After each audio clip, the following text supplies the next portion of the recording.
Hello, everybody. Good to see you. Today it's Thursday, 7:15 in Ireland, and I would like to open the bridge with United States. It's already been opened. We have our dear guest here, Dr. Vanessa Celoni. She's a special friend and a wonderful person who is looking after our group since the beginning. Since the beginning, I would say about 2010. Yes. Yeah, 2010. Yeah, because yes, in 2010. So it's a great pleasure to have her here. I know she has a very busy schedule, a very busy agenda, especially in these times. Everybody asking for talk, for this, for that, But anyway, we couldn't find a time, and I'm so glad she's here. And today she's gonna talk the mental health in the pandemic time. It's a great topic. It was requested by our people here in Ireland because what we have seen so far, a lot of people need to learn how to deal with all these changes in society, changes in behavior, changing in relationship, changing in how you interact with your neighbor. So it's a lot of changes, and some people sometimes are not used to it or are not comfortable to it. Okay, so let's do our initial prayer. So I would like to invite everyone to raise up your thoughts if you want, if you can, if you're allowed to. Please open up your heart, make connections with Master Jesus, with our mentors of the SSI, mentors of Cardiac Radio, asking them to give us what we need according to our merits, according to our needs. Please give out support to Dr. Vanessa Celoni today in order to allow her to say her message and reach out those who need to listen. Once again, thank you for your time. Thank you for the opportunity. So be it. Amen. Okay, dear Vanessa. All right. Thank you, Steven. It's good to be back. It's good to have you guys here at Cardiac Radio as well. Yeah. It's wonderful, and we're thankful to the current times, to the blessings of this togetherness. We feel closer together. It's so important, right? And when we talk today, we're going to talk about mental health. I have a few slides to share. Okay. Just to add, the visual is always so powerful, but we're not going to focus only on it. I'm just going to share here briefly. Okay. So I go behind the scenes. I leave you with your slides beside you. Okay. Any problem? I'm here. Thank you so much. Thank you, Steven. So, friends, here we're going to talk about mental health. It's such an interesting day because it's in the news everywhere that Michelle Obama declared that she's dealing with low-grade depression during this pandemic. And people are like, oh my gosh. But what is it, right? What's happening? And the question is, does it matter the label? What is important is that she's stepping forward, telling the public something we need to deal with. Because often we feel things and we don't go after help. We need it. We need to learn to speak up about what we're feeling what we are experiencing, and it's very normal. We're talking about the pandemic, and you and I know it's not easy to be isolated. I know we're not 100% isolated because we have the internet, we have phone, we have we can even go out of our house and walk around the block or do essential things for those who are not in the forefront and they need to do much more than that. But there are lots of restrictions, and that's a problem. Of course it is, because it's unnatural. We're restricted. We're not allowing the natural flow of our relationships to happen as we used to. The hugs, right? The natural interaction, the conversations, and it's a lot about stress. Okay, so here we have it. We're talking about a lot of stress, and when stress happens continuously, we enter what we call chronic stress. Chronic stress is a super problem. Because stress is not a problem at all. Stress is just a response to change. We need to have a system to naturally deal with changes that happen every day. But when they happen in such a way that they don't go away chronically, that's when our system starts adapting to those chronic insults to change or stimulate to change. It depends on the person. And that may escalate into several issues, psychosomatic disorders, including mental health issues. And depression is one of them. If you go to the laboratory, for example, as a scientist, you talk about animal models to study depression and anxiety and stress. And if you want one of the models to create depression, one of the features of depression, which is hopelessness, that feeling of hopelessness is a feature of depression. In the laboratory, you can create that. And I'll give you an example. It seems simple. It's a lot more complicated than that. But just to give you a summary, you take like a little rodent, and then you put that little rodent to swim in a particular container. Everything very scientifically validated. And then, of course, if they swim for X amount of time without any platform to stop and recompose themselves, without seeing any ways, and if you do it for several days, even if you take them out of it, put them back in their cage, if you do this every day, you will create a change in the physiology of that little rodent. We will see changes in the neurotransmission of that little rodent.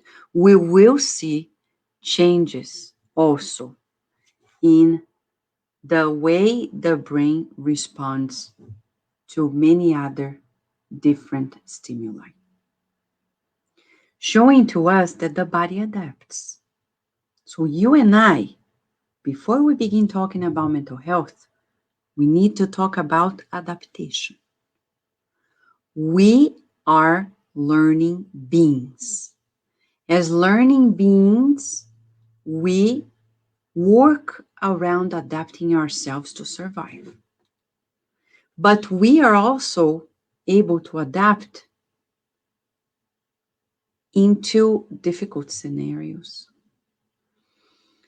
And sometimes those adaptations create conditionings that in the long run of life may create, let's say, side effects. We're going to talk about it, but we just want to keep in mind this word, adaptation. You and I are born to survive. We have a whole system in place, physically speaking and mentally speaking, to survive. But it's more than that, to adapt to life. To survive, we need to adapt. So when we talk about mental health, we're talking about What exactly is mental health? It's the health of the mind. Yes, it is. The health of the mind. So, for all of us, it's very important to do a checkup on how we're doing. If Michelle Obama is disclosing today that she is dealing with some form of low grade depression, we also need to do a checkup and see, how am I doing? Are you doing well? Well, most likely on earth, we struggle to do well. And I will say, only Spiritism explains the whole 9 yards of it. Psychiatry, psychology can't explain it all, in spite of how much they try, because it's limited. It's the paradigm that we still use to understand the human mind in psychology and psychiatry needs to be improved, needs to be expanded. And Spiritism has an all-encompassing understanding of the human mind. We understand that the mind is not in the brain. That's a big deal. Because if you take any pill, it's going to be a band-aid, but it's not going to help in the long run of life. Oh, I'm feeling anxious. Okay. If the doctor thinks you need to take some anxiety pills, you may take them. But that doesn't solve the problem, because we're going to see here today, the problem is deeper than that. It's not in the physical body. Let's take a look at a book that we'll recommend to you. Of course, this book is first in Spanish, and this book we'll share with you. It's a fantastic book. Amália Domingo Soler, the Spanish medium. What a spiritist medium that we need to study, to know more about, to read her books. One of her books is already in English, Memoirs of Father Germain, and you can find it at Amazon.com. But the other ones are yet to be in English. But at least 15 cases of this book that I'm mentioning to you, Hechos que prueban in Spanish, 15 of those cases are discussed at Kardec Radio. And you can go to either our YouTube channel at Kardec Radio and read 15, the playlist is 15 cases of previous lives. Go to our SoundCloud account, 15 cases of previous lives, or you can go to our Facebook page, and in the playlist, 15 cases of previous lives, you're going to find 15 cases of this book. Why this book? Because in this book, you're going to see the roots of our mental stability, our mental health, in cases such as the one that I'm going to mention to you in children, okay? When we talk about mental health, the hardest cases are the ones that happen in children, and there is a case there about two sisters. They are young. They are not even preteens, 8 and 10. And they live in a poor family, and one of them cannot walk by herself. And they live in such conditions that they cannot in any way be together. And telling you the case, this younger one depends on the older one to play, to do anything. And the family is of low socioeconomic status. One day, the woman in the family who is taking care of them, the mom, needs to go do something in the neighborhood. The father is working and entrusts the care of the younger one to the older one and says, I'll be back, take care of your sister. And what happens is very odd. Amália Domingo Soler couldn't understand until the explanation of the good spirits. This older kid She wanted to go somewhere else in the field and play. So she said to the sister, "Let me carry you on my back and we'll go there." When she's walking through the pathway, she hears a voice, and a voice that incites her to kill her sister. She listens to the voice and somewhat surrenders to the call, and she succeeds.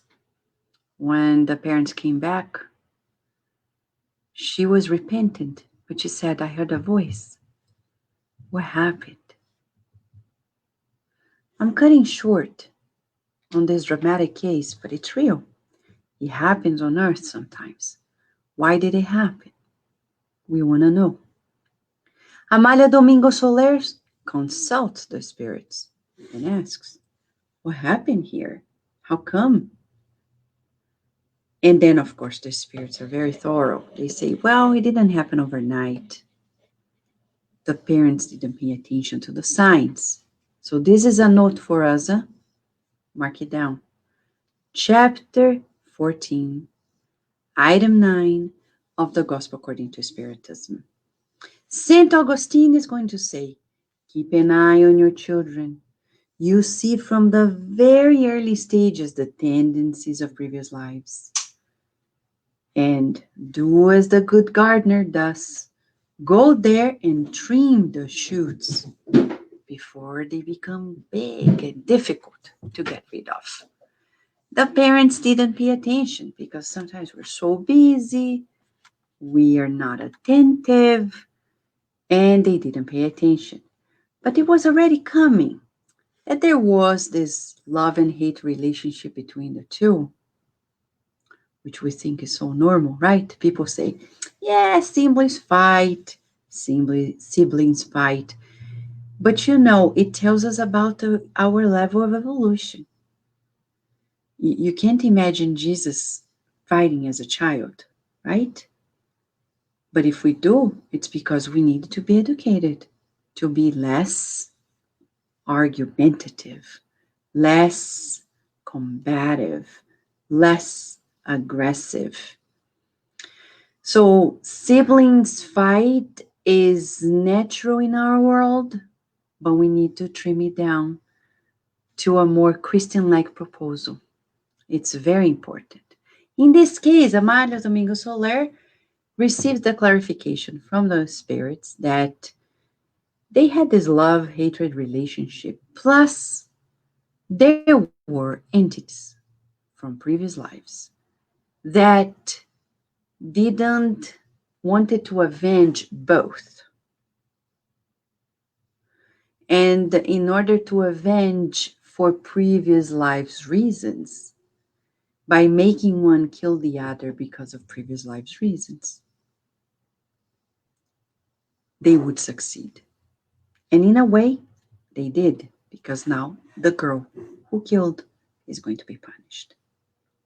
I know many people are like, oh my gosh, don't tell these things, Vanessa. We want a better story.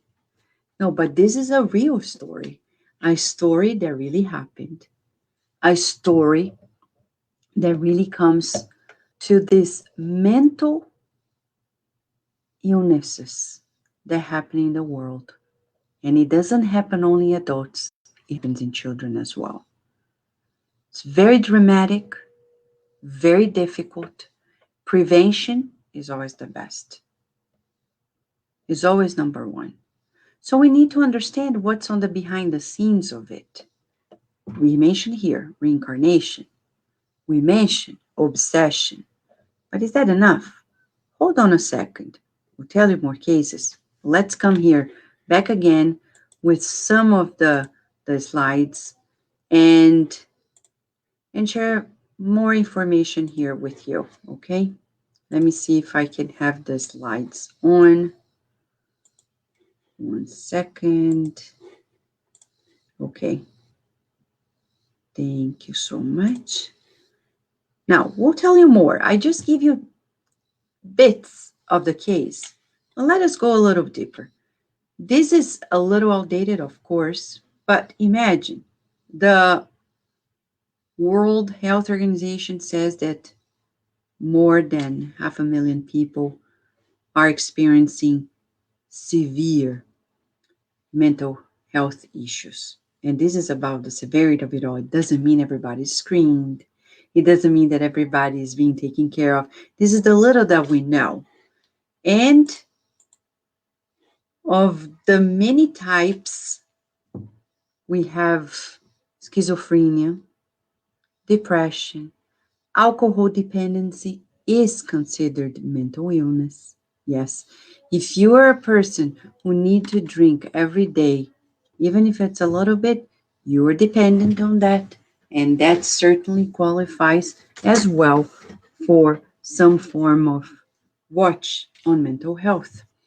Dementia, epilepsy, anxiety, post-traumatic stress disorder, addictions of all sorts. Addictions are considered to be mental illness as well. In the United States, we have a whole institute to take care of it all. 13% of the global disease burden is on mental health, related to mental illnesses in general. The prediction is that in 10 years, by 2030, depression will be the second highest cause of disease burden. Now, with the pandemic, we see that this is coming closer because many people are super stressed, which is natural. We are anxious. Some people are experiencing panic attacks, and then depression comes next. What do we do? How can we understand it? Now, we love recipes, huh? We do. Who doesn't? I love it too. I love to cook. Do you like to cook? We love to cook, right? But the thing is this, sometimes I look at a recipe and I doubt that this recipe is really gonna work. Probably because I'm not a real chef.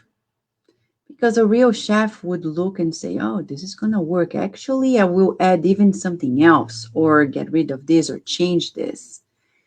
But since I don't understand much, I may not believe the recipe. But we tell you, Spiritism has a very clear-cut explanation about mental illnesses in general.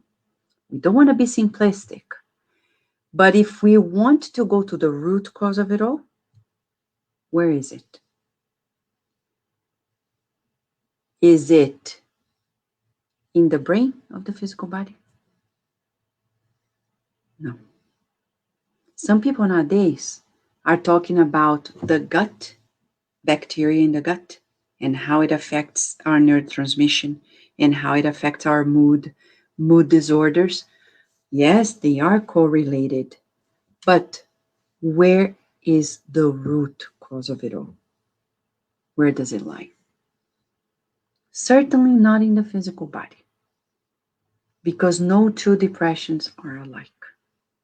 You may find two people who are diagnosed with depression and they have different features.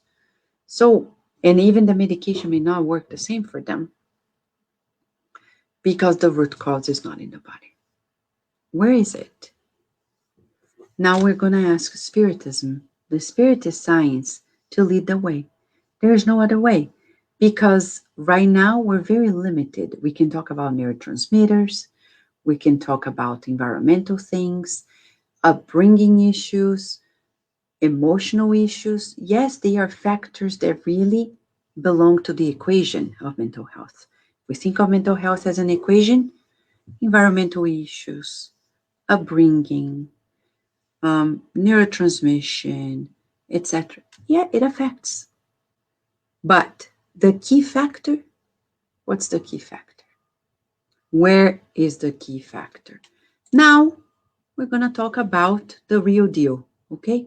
So let us pay attention to this. This is so beautiful because we're going to see that the cause of it all begins always in previous lives. these morbid predispositions that we may have, being susceptible to diseases, they begin their root as a rule. And you can find this in chapter 19, part 2 of the book Evolution in Two Worlds by André Luiz, Chico Xavier, and Valdo Vieira. It says that the root of it all is in the spiritual body. Well, no wonder it's so hard to treat it, right? Because giving a pill not necessarily goes there and changes it all. It's in the spiritual body, the matrix of it all, the mode of our physical body, the mode of our physical brain in the spiritual body, and the formation of that illness begins. That's the root in the perispirit. When we make a grave mistake in previous lives or in this life. But who says you made a grave mistake, right? Who tells us I made a grave mistake, I didn't make a grave mistake? Let's talk about this. We need to pause. There's no rush. Let's talk about this. When I say I made a grave mistake, who says it? My inner conscience. It's inside of all of us. You don't need to be a spiritist. Deep inside, we know the right and wrong of life. But we take shortcuts. We love shortcuts, right? And they don't work. It's when somebody says, I'm pregnant, and the partner says, I don't want the baby, we're not ready. If you want to stay together, you better get rid of the baby. And the person feels like there's no other way. And you go through an abortion. Let's say you didn't know about the spiritist concept of it all. And you did what you do. And what happens next? In the long run, we'll have to deal with that awareness that we made a grave mistake. This is not judgment, it's just a fact. It was the wrong turn. Now, how do we deal with these wrong turns? What happens? Because God is so loving, He allows us to make this choice, and now we're doomed to the consequences of those choices. Well, the good news is if you go to the book Heaven and Hell by Kardec, in its first parts, it talks about there is no eternal punishment. There is not even punishment. There is an educational measure, and we're going to be re-educating ourselves. But how do we go from making a choice that is a big mistake into being sick? Okay, so here is where André Luiz, the spirit doctor that wrote the book No Solar, and many others, including the one we're mentioning here, Evolution in Two Worlds. Here we have, and I apologize for Stephen because you have to put me back with the slides here. Thank you, Stephen. But here we have the grave mistake and the memories of it. They will be forming in our spiritual body a zone of morbid predisposition. They say it's like a knot of vibratory disturbance that is going to be vibrating and thus predisposing us to imbalances, whether they are imbalances that generate mental illnesses, cancer, any kind of illnesses. They may. So, Vanessa, does it mean we're doomed to be sick until we harmonize ourselves with the laws of God. We will. So illnesses are expungement of vibratory disturbances, sometimes of many lives ago, not necessarily this life.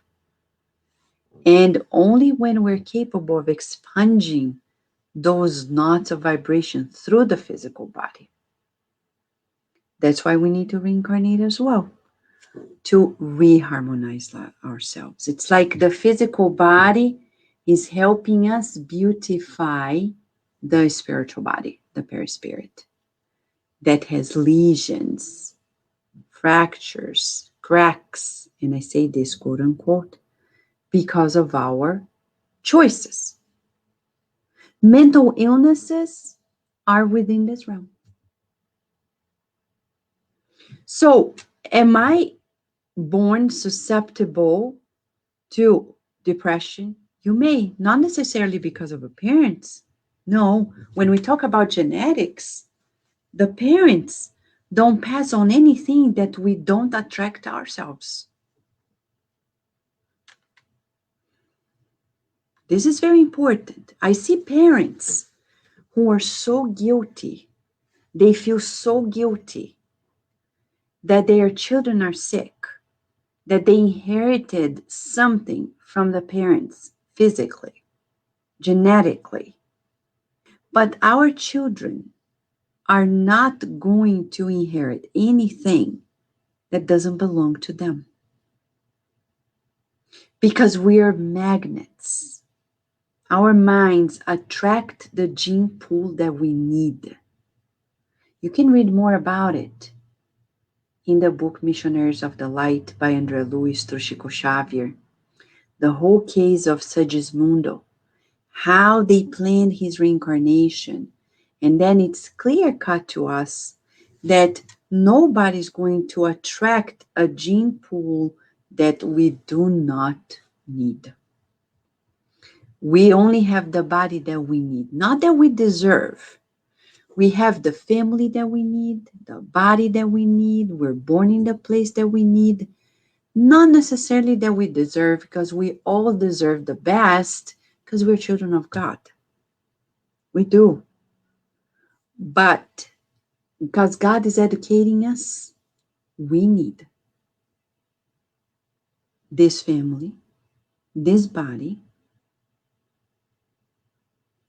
these specific predispositions that we created. So the little girl who heard the voice and one day surrendered to killing her sister, she wasn't mentally ill overnight.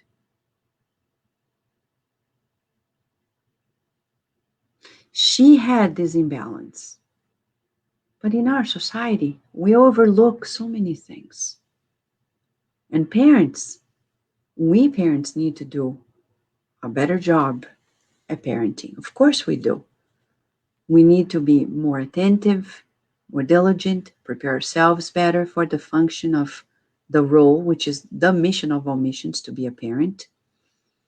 And in spite of it all, we don't. We overlook things. And there are underlying things that are happening, and we're not paying attention. And suddenly, things come up. They sprout. Plus the susceptibility also to obsession. When you read another book, if you don't find it online to buy, the book named Obsession by Divaldo Franco, the spirit Manuel Filomeno de Miranda tells the whole story of a 15-year-old girl who suddenly has a schizophrenic crisis and is taken to a psychiatric ward. You can listen to the whole book at Kardec Radio SoundCloud playlist Obsession. It was beautifully recorded by a host at Kardec Radio, and you can listen to the whole book if you don't find a book to read. But if you do find a book to read, you can also listen to it, which is a delight. And in that book, we're going to see the case of a girl, high society, in her birthday party. She flips. She's playing the piano, and the father comes up, and she slaps the father in the face. She has a crisis. She's taken to the hospital, and a whole lot of things start happening in that family. Why? Now, grave mistake in the past. Guilt. Oh no. Here's the word. It's in the recipe. Guilt. We believe in the ingredient. Yes. Guilt generates lots of problems. So, do you know how to deal with guilt? Do you know how to deal with guilt? What to do with guilt? Do you teach your children about how dealing with guilt? How do you usually deal with guilt? Since ancient times, we escape. We usually escape through drugs, altered states of the mind, addictions of all sorts. And if we don't, we are going to find opportunities to work on them. Who teaches them to deal with guilt or teaches us? Nobody does, but Spiritism does. How to deal with guilt, how to deal with anger, how to deal with things that will generate imbalances of the mind that will potentially be manifesting in our neurochemistry and generating the spectrum of mental illnesses that we're talking about. Inside of us, there is this conscience. And you can find it more in Question and Answer 621 of the Spirit's Book by Kardec. All of these laws are in our conscience. In the causes of mental imbalances, we're going to find that when we are imbalanced, we're going to connect with other ones in spiritual obsessions. Like the little girl who killed her sister. She was not alone. She had their inner predisposition. In previous life, she murdered. In this life, the spirit who was murdered is avenging them and using her own ways to inflict more pain on everybody. So, spiritual obsessions, they are part of the root cause, but it depends on us. If there is no plug, the obsessors cannot plug onto us. They cannot push us to do things that we're not predisposed to do. When people say, oh, the spirits made me say this. The spirits made me do this. The spirits made... Actually, no. The association mind to mind was powerful enough to make it manifest. It's what we call emotional contagion. I am predisposed. Somebody comes, we get along, boom, we go manifest that behavior. And in this case, criminal behaviors. And if not criminal to the eyes of the human law, crimes that we know belong to our going against God's laws. Obsessions, they may cause these mental health imbalances, but deep inside, it is the very person that needs to do some transformation within. If you ask about an approach to heal mental illnesses, we would say we need a multidimensional approach. It's impossible to heal with pills alone, or with spiritual treatment alone, or with psychological treatment alone, psychiatric. We need a combination of it all, starting with the mind. The mind. Before we talk about details in this multidimensional approach, let us talk about the mind, where everything begins. Okay? I see here Elaine Coutinho talked about adopted children And it's so good you're mentioning this because we tell parents, you're as much a parent as any parent. And even the parents, biological parents, they often look at their children with that eye of disbelief that either their child is really theirs or with that guilt that they passed on something or something is missing. So we would say it's more about the human mind than anything else. But that spirit, no matter if they came through our biological means or not, we belong together spiritually. There are precise dynamics bringing us together. We're more family than we imagine. Now, when we talk about mental health, it's all about the mind. Question to us, we want to be practical.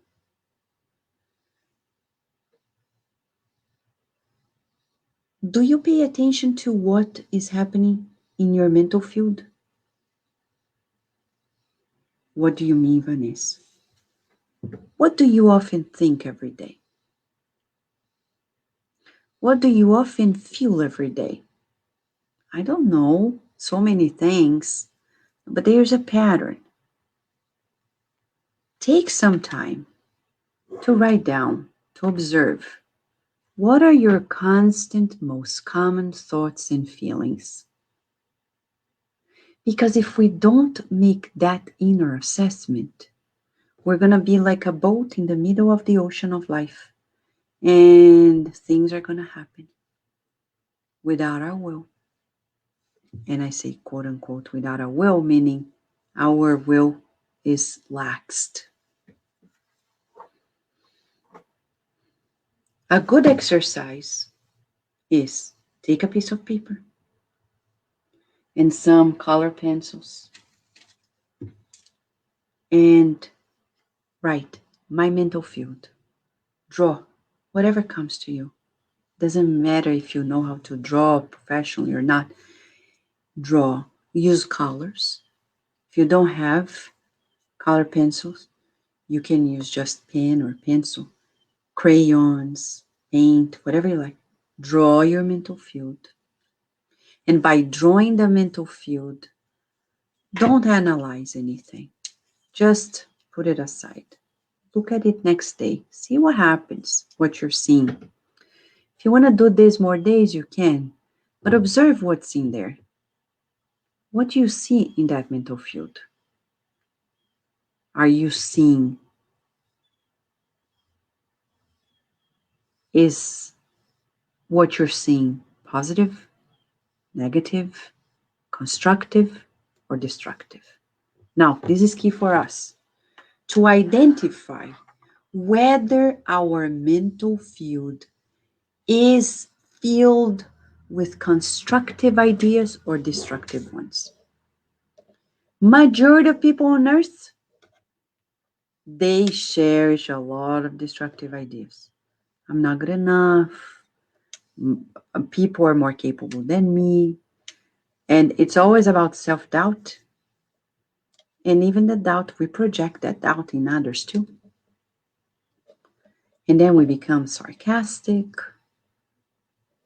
We have this very acidic sense of humor. And then our relationships perish. No wonder we're going to start seeing our mental health crumbling up.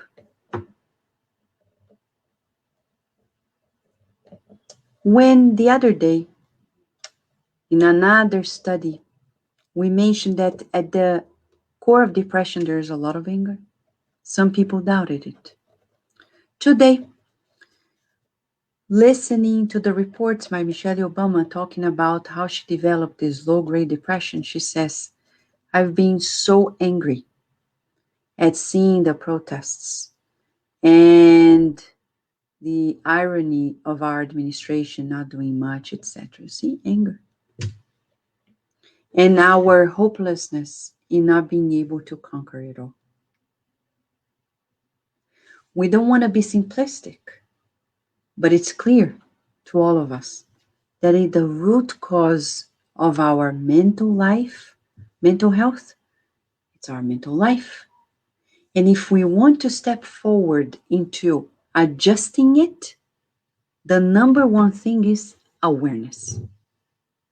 We need to be aware of what we think and what we feel. There's no other way. We're never going to heal unaware of it all. Mental health requires awareness. We need to push our awareness. What am I thinking? What am I feeling? And usually we need friendly professional help. And then analyze. Okay, you're angry. You're angry and you can't change. But who are we? Where is God in this? Where is God in all this? Why am I going to power struggle with the world and I'm going to lose? Because I won't be able to change the world. Depression comes. It's a lot of that feeling that I am God-like, but I'm not. There's only one God. And God doesn't impose. So the second item in our list is to see where God is in our mental field. So here's like, it's almost like that there's an exercise. Where's Wally? Where's Wally? Where is God? Where is God in your mental field? In all the worries, in all the things we feel, good and bad, constructive, destructive, where is God in there? Is God somewhere? For the family of the two sisters, God was not present in their minds. They didn't learn much about it, the reverence to God. That's why we're saying it's very important that we embrace this concept, the feeling, the knowledge that God exists. And God is all powerful. If God is allowing, it's because there must be a way out. We're learning something by being angry at people. We're trying to be better than God. We're not going to succeed. We're going to fail. So first of all, awareness. Second, find God in your life. And third, we don't want to be simplistic, but it's quite straightforward. And it's in chapter 10 of the book, Thought in Life by Emmanuel. It says, if you want to get rid of the handcuffs of the past, seek the good. Feel the good. Visualize the good. Mold the good with all the resources you have at hand. There is no other way. That's why Jesus came and taught us the good news. Because he said, seek the good. Jesus didn't come to say, oh, the world is really bad. Oh my gosh. You have no idea what you're going to go through for centuries, millennia. He said, let us love. Let us believe in love. Let us be loving. Let us seek the good. Like when he saw a dog that was dead in the pathway. Jesus and the disciples were walking by, and the disciples were like, ew. Yeah, because it was already smelling the putrefaction of the body of the dog. And Jesus masterfully turns and says, wow, this dog must have had beautiful teeth. And we're like, what? What are you talking about? It's a dead dog. And Jesus saying, yes, but look at the beautiful things. But do we? We usually don't. What are the beautiful things in our lives? In us. And here is a tip for all of us to resolve that critical inner voice that escalates into anxiety, into depression, into obsessions of all sorts when we don't believe in ourselves. When we feel guilty, first, God allowed us to make a choice. That means that God allowed us to make a choice. That means that God allowed us, which means there is a way out. There is always a new beginning. And look at Paul of Tarsus, the inspiration for us. Huge mistakes. And yet, when he found out the mistake, he turned it around and worked laboriously to the new beginning. Who doesn't make mistakes? It is on us to begin anew, to punish ourselves, to be depressed, to be angry at ourselves. It's as if we're looking at God and saying, sorry, God, but you're so stupid you didn't know what you created. How arrogant of us to say that when we look at ourselves in the mirror and we don't believe in ourselves. It's as if we're looking at God and saying, nonsense when you created me. And we're going to pay a high price for trying to battle against God. And depression is one of them. I don't want things my way, like Frank Sinatra. No, not my way. We want God's way. Because our way, we've been there, done that, and look at us. Pandemic is here telling us, turn it around. So now we have a choice. Be aware. What is in my mental field? Coach ourselves to the good. Hold on to God and say, I will choose constructive things. For people who are already struggling with mental health issues, patience is in the recipe too. But we would say it's not enough to take a pill. It's not enough to go to a psychiatric hospital and stay there. Because if we don't coach our minds to constructive thinking and discipline our emotions, disciplining our emotions. I remember a year ago, we were visiting a patient who was temporarily in the psychiatric hospital.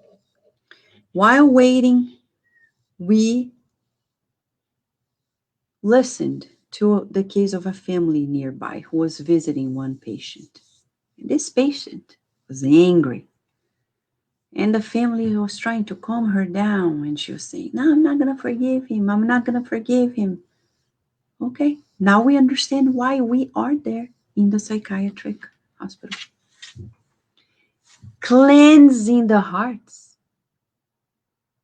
Impossible to be mentally healthy if I hold on to grudges.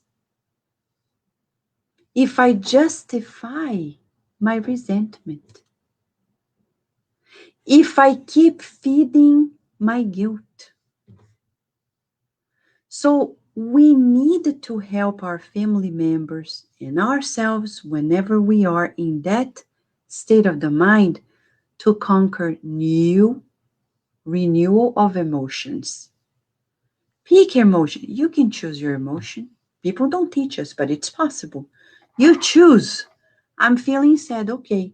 Do I want to continue feeling sad? No. What do I do?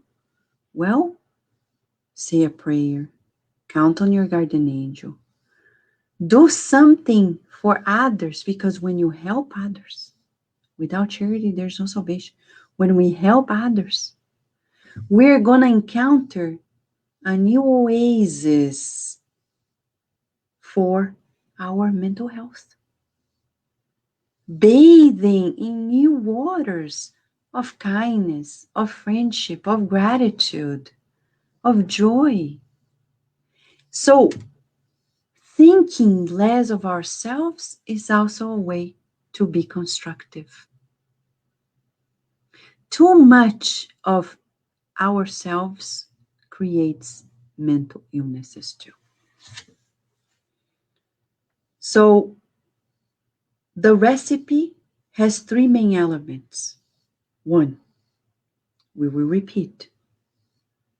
It's clear we need awareness. What have I been thinking? Two, I need to find God in my life. And what God is this? The supreme intelligence, supreme love of the universe? Or is just a projection of our humanity? And three, we need urgently to seek the good in everything. Make an effort to feel the good, to visualize, be positive, and thus, by counting on the help of professionals, medication, and even spiritual treatment, will certainly succeed in conquering a better state of the mind, new quality to our mental health. We're going to stop here and talk back with Stephen and new friends if you have more questions and comments. I'll spend here all day listening you. So much to And learning. Spirit is fascinating. It's a marvelous. It's so tricky how everything connects.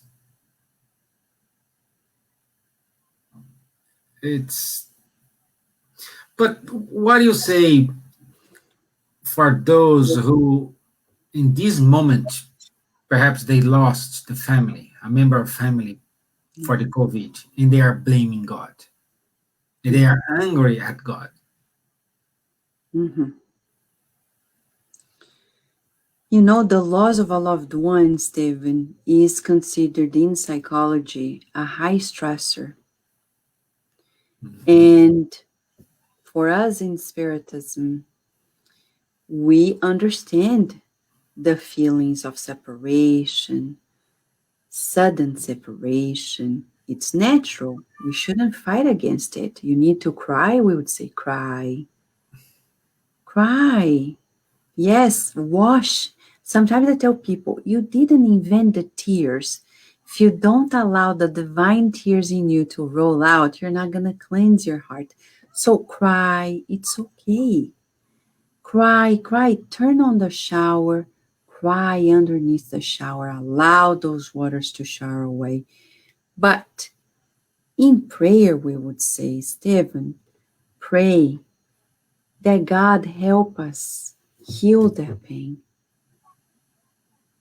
But not struggling or fighting with God. We say, God, I'm so shocked. We need to talk with God like that, like a child to a parent. And you say, God, I really, really am shocked.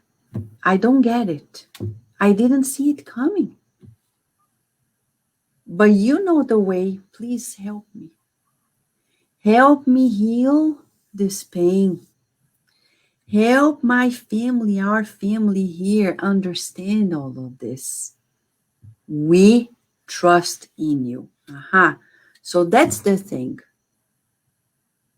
If we're struggling with God, then the one you're struggling with is not God. Because the God that we know, it's impossible to struggle with. because God is all love. Then it's just a concept that we need to revisit. So we would say maybe that's one of the reasons why we need to go through this. Mm. Right? The learning experience, right, Stephen? Yeah, and Kardec Radio is reaching New Zealand. Oh, that's nice. Huh?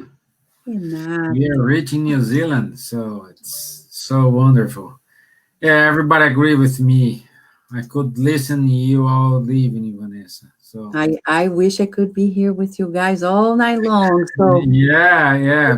Just follow Kardec Radio program. You will see her talking. and Download we the are app. Download the app. Follow us. So you're gonna have more about Vanessa as well. One last question we have here is how to accept that we need to move on. that's why we need many reincarnations, right, Steve? And you have like just 2 minutes to answer. Yeah. Well, we have many lives, but we say with God, we need to go within and rediscover God. I think in this pandemic, if I may say something, just to finalize, one of the greatest discoveries about God. People need God more than ever. But what is God? So a big opportunity for us in Spiritism to share that answer of question 1 in the Spirit's book. Mhm. God, so powerful, but where is God right now? We needed to revisit it and feel it. It's not only to know here, but to feel. And to feel, we would say, breathe. Because at each breath, God is saying, come on, you're here with me. That's it. My dear, what I have to say, kiss in your heart. Thank you very much. It was wonderful having you here with us, sharing this moment, especially giving us the opportunity to broadcast along with Kardec Radio. Thank you. And I learned with you about try and keep everything in English. So I'm doing it. It's tough, it's difficult. Many people do not understand, but we are here doing. But just one last question here from Tanya. Okay. And then if you don't have time here, you can answer later. I can send to her. Sure. A few days ago, I met my cousin who was really delayed by road works, and as she described it, it said it is great. They are doing a really good improvement on the road. I was struck by this, as most people would perhaps be annoyed or frustrated at being delayed. I think it would be great if there were more and more films, TV, books, etc., that could expose people to such ways of thinking. And Yeah. she's asking, right? Is there anything that you would recommend in particular? I think she's talking about positive thinking. Mamma mia. Tanya, that's a beautiful question. And we would say, thank God, besides the Spiritist literature, which is all about the positive, always. Read the book, Good News, which, by the way, is being published by the Brazilian Spirits Federation very soon. It's probably a month or 2 away from being released. That book is all about the positive. But Good news. yeah, the Good News by Humberto de Campos through Chico Xavier. It's coming. But we will say this. Besides the Spiritist literature, you're going to find Louise Hay's books. We recommend Louise Hay's books and the YouTube videos, affirmations, Wayne Dyer's. There is one. Change Your Thought, Change Your Life by Wayne Dyer. Read it or watch the DVD. It's all about this positive thinking, how important it is, and how it relies in ancient Eastern philosophy like the Tao from Lao Tzu. And it's here on earth for us. It's just a matter of us seeing it. So a good exercise for us is to always breathe and feel that your breath is God's sponsorship. Okay? Yeah, great. So that's it. Thank you very much. Welcome. And as tradition here, can you do the final prayer for us? Oh, sure. Thank you. I will. Let us pray, friends, because in prayer we renew ourselves. Right? Let's breathe. Let's pray. Breathing in and out, let us feel our connection with God. Dear God, we thank you for being with us and for making us your co-creators. What a joy. It's so real to think that we are so unique, that you make us your co-creators. We have so much to learn, but the little that we know, we are ready in awe because you love us and you made us for love, to love. Right now, at this moment, we want to feel your loving care through the air, as the molecules of your love permeate our minds and bodies, renewing our health, renewing ourselves completely, bathing our spiritual material brains in harmony. We feel that your love is cleansing our hearts, and we decide to let go of resentment, of guilt, of anger, sadness. Because with your love, we feel renewed hope.